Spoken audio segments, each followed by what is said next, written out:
দাড়ি না রাখা এটা কিন্তু অনেক বড় অপরাধ। অপরাধটা কি জানেন? অপরাধটা হলো যে ব্যক্তি দাড়ি কাটে নিয়মিত, আমার কাছে মনে হয় সে আল্লাহর সাথে বিদ্রোহ করে এবং আল্লাহকে বলে ডাইরেক্ট যে খোদা আপনি দিবেন আমি কাটব, আপনি দিবেন আমি কাটব, আপনি দিবেন আমি কাটব, আমি বেড়া হইলে আপনি খোদারে দেখায় দিব, আপনি দিতেন পারেন কতক্ষণ, আমি কাটতে পারি। তো আল্লাহও যেন বলে বান্দা কাটতে থাকো, আসতে থাকো, কাটতে কাটতে একদিন তো আমার কবরে আইবা, তো তখন প্রথম রাতে প্রথম ঘন্টায় টাঙ্গাইয়া যখন ফিটমু তখন বুঝবা,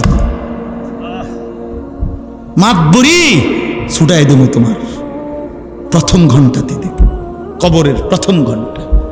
হাত্তা তাখতালিফা আদলা, আল্লাহর নবী বলেছেন কবর যখন প্রথম মিনিট নাফরমানকে কবরে একটা চাপ দিবে, তো ডান পাশের মাটি বাম দিকের মাটি ডান দিকে, মানে ডান পাঁজরের হাড্ডি ভাঙ্গা চুইরা এই পাশে চলে যাবে, এই পাশের হাড্ডি ভাঙ্গা এই পাশে চলে যাবে।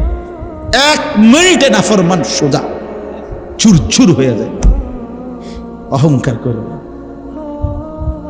মাতবুরি দেখাইও না, সবাইরে বললাম কেউ বড়াই করেন। চেনারি বেপর্দা তারে বইলেন তোমার এই রূপ যৌবন পোকা মাকড়ের ঘরে চলে যাবে, কবরে। অসংখ্য সুন্দরী নারী এই পৃথিবীতে কবরের খোরাক, মাটির খোরাক হয়েছে। আল্লাহ তাআলা আমাদের সবাইকে তৌফিক দান। ভাই তোমাদের কাছে অনুরোধ, চেহারা সুরত চলন বলন সুন্দর করতে, যারা দাড়ি রাখেন না হিম্মত করে দাড়ি রাখেন, হিম্মত করেন যে ইনশাআল্লাহ দাড়ি রাখবেন।